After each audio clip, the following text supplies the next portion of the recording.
Hello everyone, welcome to my channel Ekansh. Hope you all are doing well. Class 7, we are doing chapter first, Emergence of Islam and its arrival in India. Today we will start from page number 4. Advantages of harmonious living. The people who came to India not only brought their own religion and culture, they also brought along with them their manner of dressing, kurta pajama, salwar kameez, etc. Eating habits, halwa kachori, samosa, etc. And artistic skills such as paper making, weaving of cotton, etc. In due course, when the Indians came in contact of them, they also learned their skills. At the same time, those who came to India also become acquainted with the skills and traditions of Indians prevailing at that time. The Arabians learned how to convert Hindi numbers into Arabic numbers. The Arabians also learned the method of calculation. This exchange of knowledge helped them learning about horoscope, numerology and mathematics, chess, music and medicine. The Arabs translated numerous treaties from Sanskrit into Arabic language. Advantages means होता है लाभ या फायदे. तो advantages of harmonious living, harmonious सामंजस्यपूर्ण यानी एक दूसरे के साथ मिलजुल के रहना. तो मिलजुल के रहने के फायदे. जो लोग भारत में आए थे वो न केवल अपने साथ अपना रिलीजन और कल्चर को लेकर आए थे, वे अपने साथ अपने कपड़े पहनने के तरीके, मैनर ऑफ ड्रेसिंग, कुर्ता पजामा, सलवार कमीज, ये स्टिच्ड कपड़े पहनते थे. उस समय इंडिया में स्टिच्ड कपड़े इतने ज़्यादा नहीं चलते थे, तो सिले सिलाए कपड़े पहना करते थे, सिले हुए. ईटिंग हैबिट्स, हलवा, कचौरी, समोसा, ये भी सब वो अपने साथ लेकर आए थे. एंड आर्टिस्टिक स्किल्स जैसे कि paper making, weaving of cotton, cotton से धागा बनता है तो वीविंग, उसे वीविंग बोलते हैं, बुनाई. तो कॉटन से धागा बनाना, बुन के. In due course when the Indians came in contact of them they also learn their skills. तो जब इंडियन उनके कांटेक्ट में आए तो उन्होंने भी ये स्किल्स सीख लिए. एट द सेम टाइम यानी उसी समय जो इंडिया में आए थे, those who came to India also become acquainted with the skills and traditions of Indians prevailing at the time. तो उस समय इंडिया में जो ट्रेडिशंस और स्किल चल रहे थे, प्रिवेलिंग यानी चल रहे थे, वो उससे परिचित हुए. एक्वेंटेड मतलब परिचित होना. The Arabians learn how to convert Hindi numbers into Arabic number. उन्होंने सीखा कि हिंदी नंबर्स को अरेबिक नंबर्स में किस तरीके से कन्वर्ट करते हैं. और the Arabians also learn the method of calculation. उन्होंने कैलकुलेशन करनी सीखी. This exchange of knowledge help them learning about horoscope, numerology and mathematics.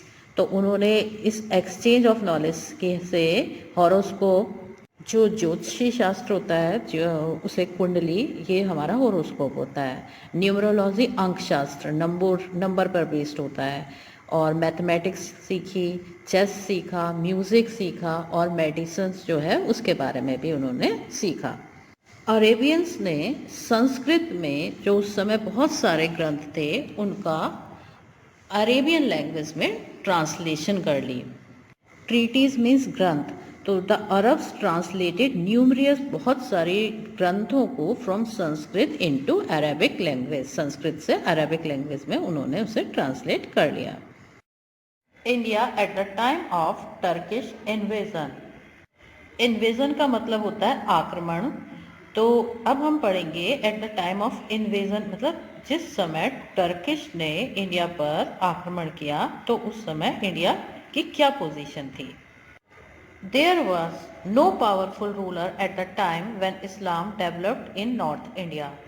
In the beginning of 11th century, India had become divided into around 100 petty kingdoms, ruled by different kings and Samans.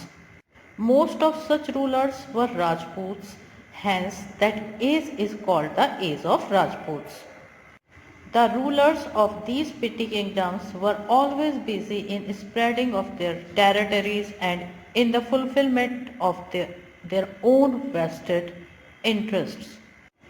This kind of approach caused political turmoil and lack of any strong central power. जब Turkish ने India पर आक्रमण किया उस समय north India में कोई भी पावरफुल यानी शक्तिशाली शासक नहीं था, कोई भी ऐसा रूलर नहीं था जो बहुत पावरफुल हो। जब 11th सेंचुरी का बिगनिंग था यानी वो स्टार्ट ही हुई थी, तो भारत के जो अलग अलग जगह के राजा थे, सामंत थे, सामंत की पोजीशन भी एक किंग की तरह ही हुआ करती थी, तो उनके द्वारा जो रूल किए जाने वाले करीब 100 छोटे छोटे पेटी मतलब छोटे छोटे किंगडम्स थे, यानी बहुत छोटे छोटे जगहों के लोग राजा हुआ करते थे। Most of such rulers were Rajput, तो जो ये रूलर्स थे इसमें से अधिकतर राजपूत थे, इसलिए उस एज को राजपूतों की एज कहा जाता है, एज ऑफ राजपूत्स। इन छोटे छोटे जो राज्य थे इनके रूलर्स हमेशा अपने टेरिटरीज को फैलाने का और अपने जो हित होते थे, अपने खुद के इंटरेस्ट होते थे, उसे पूरा करने में ही बिजी रहते थे। फुलफिलमेंट पूरा करना, वास्टेड इंटरेस्ट यानी जो उनके खुद के अपने हित होते थे उन्हें वो पूरा करने में लगे रहते थे। This kind of approach cost political turmoil and lack of any strong central power. Turmoil होता है उथल पुथल, तो इस तरीके का जो दृष्टिकोण था या इस तरीके की जब व्यवस्था थी उसमें राजनीतिक उथल पुथल रहती थी और कोई भी मजबूत शक्ति सेंटर में नहीं बन पाई थी, तो उसकी कमी बनी रहती थी। लेक मतलब कमी, तो एक केंद्रीय शक्ति का अभाव था या एक केंद्रीय शक्ति की कमी थी। Look at the numbers on your screen. In the upper line, Hindi numbers 0, 1, 2, 3, 4, 5, 6, 7, 8 और 9 are displaying, and in the lower line you can see Arabic numbers. Here is the page 5 of your book. Okay, turn to page number 5.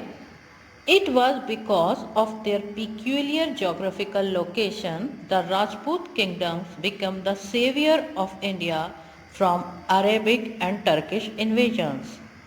These Rajput rulers politically controlled North India at that time. Peculiar होता है अजीबोगरीब।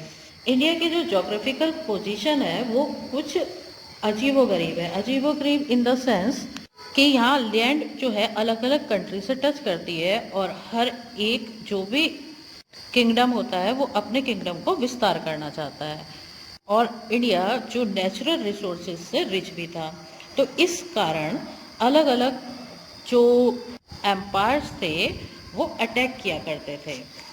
जिस समय Arabic और Turkish invasion हुए उस समय राजपूतों ने लड़ाई लड़ी और वो भारत के सेवियर बन गए। सेवियर मतलब उद्धारकर्ता बन गए। इन राजपूत रूलर्स ने उस समय नॉर्थ इंडिया को पॉलिटिकली कंट्रोल किया था।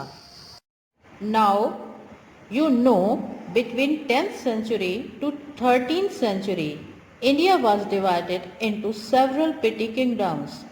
In the map of India, you can see the main dynasties of India at that time. The Indian society of that time was based upon caste distinction.